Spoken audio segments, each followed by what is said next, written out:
He just wants to be involved in the lawsuit that Clemson has against the ACC to get a check. Am I right, Andy Hart?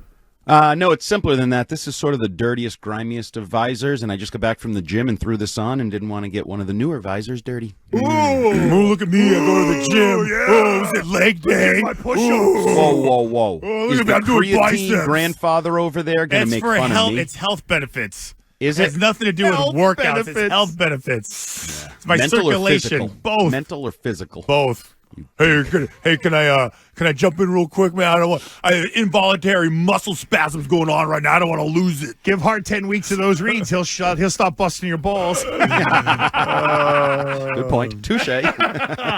Oh, boy. So, Andy Hart, if you could have stowed away on the Patriots' private jet, what institution would you rather go to, USC or Michigan, to go check out the talent? Michigan, absolutely. USC, I mean, I don't think anybody believes you're going to have a chance at Caleb Williams. And I know they have receivers and other talent at that program, but I'm all fixated on the quarterback position right now and this idea of what J.J. McCarthy is, what his upside is. Was he, held back by the pro-style, conservative, quorum-led offense, and does he have more playmaking, athletic upside than some of us maybe give him credit for? And I think he probably does. This quarterback stuff is getting kind of crazy. We went from, there's one true good one to, wow, there's three true good ones that are going to go in the top three. Now there's a fourth that might go in the top. Now there's a fifth that might go in the top 12. It's like this whole quarterback get pushed up the board thing that is generally regrettable for some of the guys that get pushed up the board, the Jake Lockers and the whoever else in that category over the years. So I would want to try to find out what exactly I think J.J. McCarthy is. Well, I mean, who's the fifth? Were you just adding numbers? Is there a fifth? No, Penix and Nix. Okay. So when did they get into the party? When did somebody let them cross the velvet rope?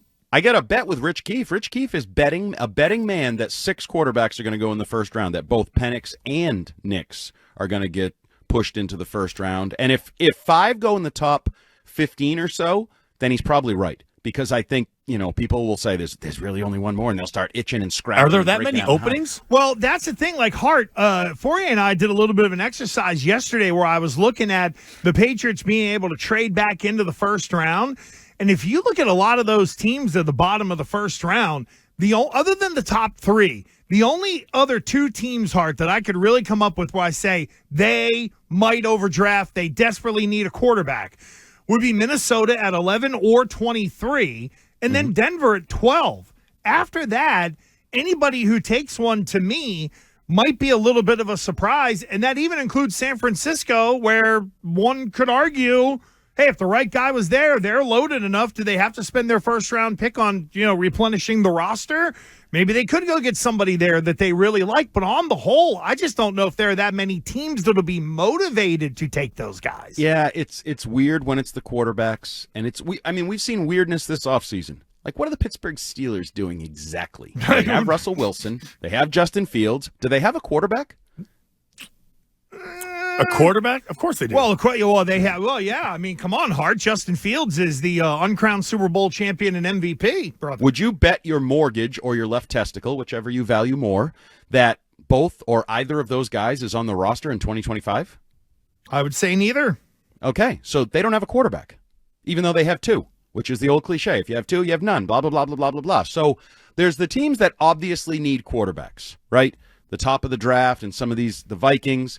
Then there's the other teams that it may not seem obvious, but they kind of need a quarterback, or they might need a quarterback, or they might be lured into believing, well, that guy's better than the date I went with, so I'm going to try to see if I can swap dates here at this here dance. Quarterbacks are a weird beast. I always go back to that. Like, you just never know who's looking and lurking and that person you talk to at a party that's looking past you. Oh, who's that over there? I'd like to talk to that person. Well, with that though, Andy Hart, do you think that maybe us here that cover the team possibly have a blind spot when it comes to what the Patriots going to do? You have the first initial kind of, we're going to take the most important person at the most important position, blah blah blah. We're going to burn some cash. Maybe it's not a quarterback.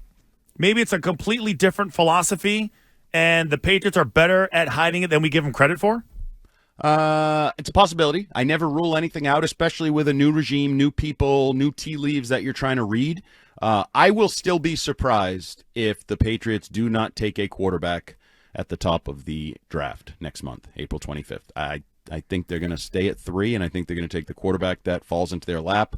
That's just where I am. I read, the latest Ringer puts out their draft profile, and you read the Drake May thing, and you're like, oh, yeah, he's good. He's really good. I mean, for all these Chris Sims analysis, like, did you see Tim Hasselbeck? Now we got football family backup QBs battling about Drake May. Chris Sims thinks he stinks, and Tim Hasselbeck thinks he's awesome. Yeah, Tim loves him. So where's the truth? I don't know. Like, there's just Sims is full of crap. He just does that just to kind of get some attention. He doesn't really believe it. Right. So I believe Drake May is a franchise or could be a franchise quarterback. I won't say is, because there's no definitives in the draft at any position, despite what people try to tell you about other positions rather than quarterback. But I think the Patriots need a quarterback. I think they want a quarterback. I think they're going to have a shot at a high-end quarterback, so take the damn quarterback. I haven't moved off that spot. Do you so you also co-sign on that of the whole taking the quarterback, and are you anti-trade down or trade around? I mean, it depends. That's part of why your first question about which plane I'd hop on with my fat ass and my big head and the low ceiling and all those things would be J.J. McCarthy. He plays a role in this. If you, for some reason, realize, whoa, there's not really as big a divide between Drake May and McCarthy as I thought there was, and I can move down, I can move around. Somebody's in love with Drake May more than I'm in love with Drake May. That's why you need to know the value of those other guys and where they're going to go, where you can get to. Now, you can't trade down too far because the lurking New York Giants or whoever other teams that are in there that may need a quarterback. But I think that value, that's one of the, like a hypothetical you can't answer. Would I do the popular one right now is the Vikings, right? Where it's 11, 23, and next year's first-round pick. Would you do that? I would not. Even though it says, wait, what? You turned down 3 first-round picks, you boob? I don't think you're going to end up with good value on that. Yeah, I don't think you're getting that offer either. And maybe not. But even if you do, I'm not sold that I want it. I'm more sold that I want a franchise quarterback because I think next year's quarterback class is dubious at best. And that, to me, is factored into the considerations and evaluations of those trade offers. So, two-part question. One, when you do go to the gym, do you wear like a weightlifting belt and walk around with a gallon of water? No. Do you do that? Next question. Are you that guy? You don't do that? Next question. Okay. No, he has a tin of water. No, I don't. I That's use right. the That's bubbler. that giant canteen that you Yeah, roll you around have like you're a prospector. You're like like, you're don't bring looking it. for gold. Yeah, it's like it's an old bit that Lewis Black used to do. What are you doing, walking through the GD Mojave? Nope. I use the bubbler in the corner. Next question. Okay, so if get that question out of the way, because now I have a better visual of you at the gym. So we've spent so much time, focusing on the third pick in the draft, the number 1 pick. Yeah. After that, what? Like after that, your number one, because they already kind of probably have a pecking order as far as the gaps that they need to fill. Mm-hmm. And I'm curious what you think their number 2 is. So, did you guys happen to discuss or read the Boston Herald's mock draft from yesterday? Because that is my dream. What happens? Doug Kyde yesterday put out his mock draft for the Herald. With the 3rd pick, they take Drake May. Okay, great, got a quarterback. Then they trade back into, I believe, number 29, using the 34th pick and a little other ammo to get back into the first round to take A.D. Mitchell out of Texas, who I think is going to be a stud wide receiver. Wouldn't stun me if he ends up being the best all-around receiver in this draft. I know that's high praise. He's the fast guy, right? Has Keith No, he's not the fast guy. Oh, has Keith ruled on Mitchell since he's the wide receiver expert? He likes him, but he just can't get off his he wants Marvin Harrison at 3 spot. All right. Rich is just so entrenched in that. But if you leave the first day of the draft with a franchise quarterback and a franchise wide receiver, in theory, I know, again, no guarantees, you've checked off some nice boxes. And now the must-haves on day 2 is a tackle. You got to figure out how to get a tackle to start at left tackle, hopefully as a rookie. But if you get both of those guys, I think you You have injected immediate and massive hope into Patriot Nation in what, 3-4 hours worth of work? So, Hart, it's interesting that you brought this up because yesterday, here was a little bit of the work that I did based on the draft value chart in terms of here are some of the big swings you can take, okay? So if you trade your second and third round pick in terms of the points value, trade 2 and 3, you can get to Miami at number 21. Okay. If you trade 2, 3, and 4, it only moves you up one spot, number 20, to Pittsburgh in terms of the value chart. Yeah. But there are ways for the Patriots to get done what they need to get done with pick swaps. And being early, third and fourth round, you could, like, for example, you could do a fourth round pick swap with Kansas City or San Francisco to get you to 31 or 32, and you're just changing up where you're drafting. You're not punting on the pick. Right. So I do think there are I hate to do the whole going back to Kramer and Seinfeld with the van, Anthony Quinn's undershirt, interesting proposals will be considered. But there's a lot of flexibility within the draft board that I think some people might be underestimating that Elliott Wolf kind of has to play with here. Absolutely. And I think there's going to be a lot of, we talked about quarterbacks, but runs on wide receivers. Last year, there was no wide receivers and then there was a run on them, like 4 straight went. Like, some of these positional runs can alter the landscape of the board, and they have the ability to move. They probably have the need to move for certain aspects, values, whatever may be pushed down the board. For example, if 6 quarterbacks go in the top whatever, to me, 2 players who are better than they are going to be drafted are pushed down the board, because I don't think either of those Penix or Nix should be pushed up that far, but hey, they're quarterbacks, so I'll take the receiver that gets pushed down, or I'll take the tackle that gets pushed down. But again, this is where we're going to have to figure out kind of how Elliott Wolf goes about his business, what he's thinking, what he values, and does he need to have they boxed themselves into a corner where they need a receiver or they need a tackle? Like, I think you can make a strong argument, depending on what they do between now and April 25th, they need a tackle as high as possible, probably more than receiver. If you're going to take a quarterback and even think about putting Drake May out there, who's protecting his blind side? You have to have a competitive left tackle. And the way they've gone about free agency, they're seemingly putting all their eggs in the basket of, well, somehow that 34th pick might have to turn into a left tackle. And if that left tackle's on the board at 23, maybe you got to do what you just said. So, Hart, you nailed it. It was last year in the first round. We got to pick number 20 with Seattle, and then it went wide receiver, Chargers at 21 wide receiver, Baltimore at 22 wide receiver, Minnesota at 23 wide receiver.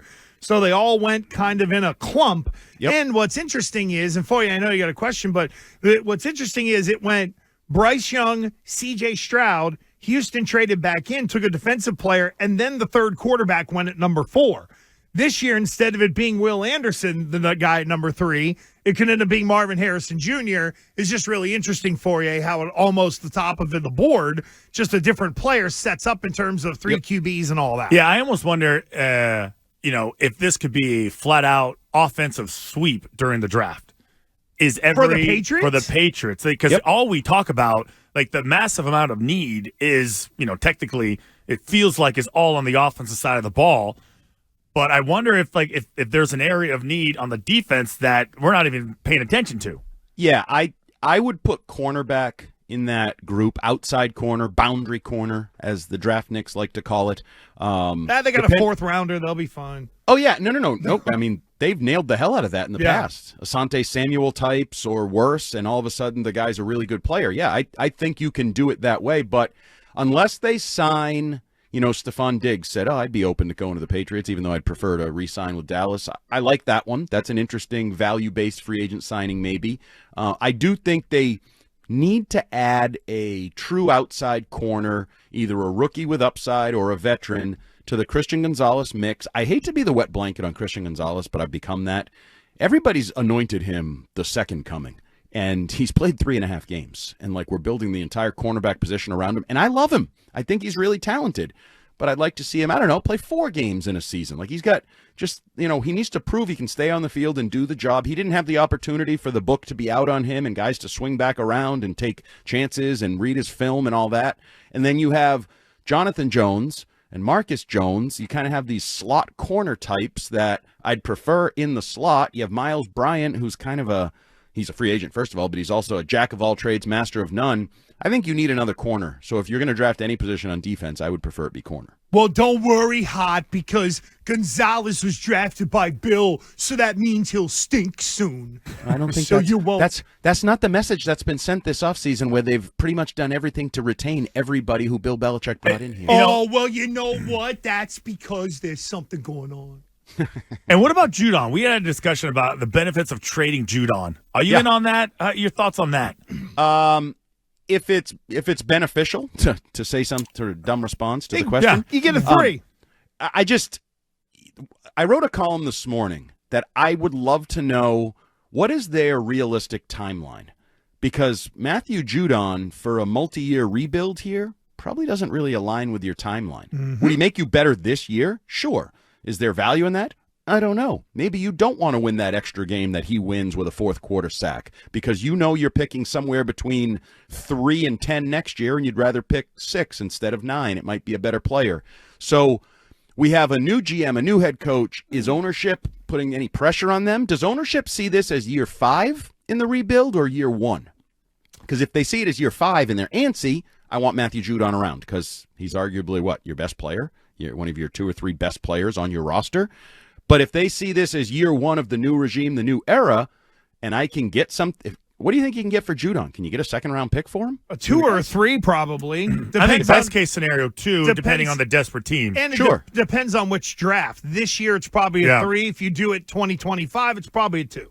And is he confident in his contract? Because I know there was a report that they were working on a contract, and then he said, well, no one told me about that on Twitter. So if he's looking for new money and I can get a second-round pick for him, and I just don't feel like he's here for the long term, and he's part of the Barmore Stevenson group, Duggar, that's going to be here on Wenu for the long term, I absolutely would consider taking a pick, because if I can get a second, maybe that's my tackle right there. That second-round pick, maybe that's how I get my left tackle, and maybe that's how I take another step forward towards a couple of years from now saying, wow, we got a pretty good offense around Drake May. I'm rolling the dice here because we got 30 seconds left. I'm going to trust that Andy Hart is going to answer this the way I would like him to. Hart from a texter, the 978.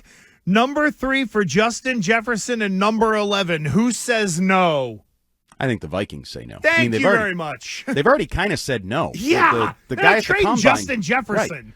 I mean, they lose their quarterback and they're going to trade away Justin Jefferson. Why don't we just tear down that fancy new stadium they have, too? Ooh. Makes no sense. I'm with you. Andy Hart, you can read him at WEEI.com. And, of course, he is with Pizza Pickle Eatin' Cadlick on the Six Rings podcast. You can get that at it's so gross. Have you tried it, or are you just out of hand? I know I wouldn't like it because pickles. No, you don't know that. Pickles don't go on pizza. I know I don't like it. Pickles do not go on pizza. It's that simple. Pickles are good. Fried pickles are good. Cheese is good. Sauce is good. Pizza is good. It's all good. So put it together. It might be good. Put it in a blender then. I know you're a big pickle guy, but just, Excuse me? Huh? Thank you. Appreciate that. What's that, Bill? Thank you. By the way, is Andy Hart Productions out looking for more photos of Belichick dining at local establishments with ladies? No, I am not. You're not interested in that? No, I'm a football guy. Did you hear us being horny Bill yesterday? Bill Belichick pickup lines, Hart? Oh, jeez, I did not. Sure, I need to go back on the You Odyssey. probably should. Oh, yeah, it's good stuff. Probably some of our best stuff ever. Hey, good news is you're still on the air after that segment. So. True. It was close, though. That's right. Hey, I got dumped this morning. We burned up all 30 seconds of that dump button. No. Well, Christian, last week when I filled in for you, I said the first 3 letters of a 4-letter word you can't say on the radio. He dropped an S-bomb, basically, yeah. He had to catch himself. Hey, you know what? It's true. You did drop fine. Yes, yeah. It's fine. I was too comfortable. I wasn't even mad. That's a good sign. That's a good sign. And people say they're uncomfortable around me. Come on. Build I'm not uncomfortable. Excuse